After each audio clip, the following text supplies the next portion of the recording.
Născuți am fost în epoca de aur, născuți, că așa era pe atunci proiectul, dar am făcut din educație tezaur și am învățat ce e rușinea și respectul.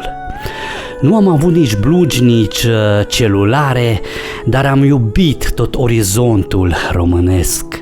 Aveam expresii sfinte în vocabulare. Atât te rog frumos, cât și un mulțumesc.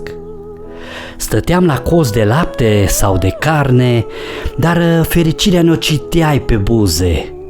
Când mai greșeam, că este omenește, ne pregăteam a spune mii de scuze.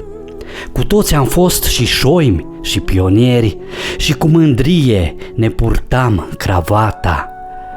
Amintirea vie parcă a fost ieri.